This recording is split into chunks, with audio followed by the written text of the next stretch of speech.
Sometimes the most powerful move you can make is to walk away, not out of weakness, not because you gave up, but because you realize your energy, your peace, your worth are no longer up for negotiation. We live in a world that glorifies holding on. We're told that if we just try harder, love harder, wait longer, things will get better. We're taught that persistence is noble, that endurance means strength.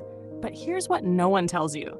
Sometimes strength is leaving the table when respect is no longer being served. Walking away is uncomfortable because it means letting go of the hope that things could be different. It means stepping into the unknown without a promise that what's ahead will be better. And it requires a level of self-trust that most people spend their whole lives trying to build. But here's the thing, there's a quiet kind of power in choosing yourself. In realizing that you don't have to stay where you're not growing, where you're constantly shrinking yourself just to fit in. In relationships, where you're always explaining your worth. In jobs that drain the life out of you.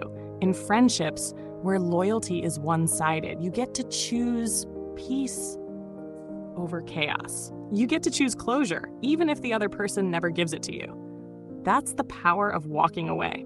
Psychologically, walking away gives you back control. Our brains are wired to crave resolution, certainty, and connection. So when we're stuck in a situation where none of those things exist, our minds go into overdrive. We replay conversations, we overanalyze, we cling, we tolerate things we shouldn't because at least it's familiar. But the problem is, familiar isn't always safe. And love isn't always kind. When you walk away, you interrupt the cycle. You send your brain a new message.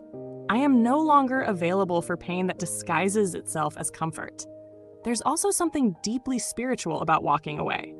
It's a declaration to the universe that you believe in better, that you're making space for something more aligned. And even if that better doesn't come right away, you've already won. Because you've reclaimed your power. You've broken free from the idea that your value is determined by what or who you can hold on to. And you know what? People notice. Not always in a good way. Some people will say you've changed, that you're being selfish, that you gave up too easily. But the truth is, they were just more comfortable with the version of you who didn't know their worth.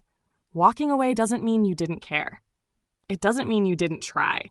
It just means you finally decided to care about yourself more than you cared about proving your loyalty to people who never deserved it. Sometimes you walk away from a person. Sometimes you walk away from a version of yourself that tolerated too much. Either way, you're choosing freedom, and freedom will always be worth it. So, if you're stuck in something right now, something that constantly leaves you second-guessing yourself, something that makes you feel smaller every time you return to it, consider that maybe the strongest, most healing thing you can do is let go. The power of walking away isn't in making someone miss you. It's in finally realizing that you were enough all along. And now it's time to act like it.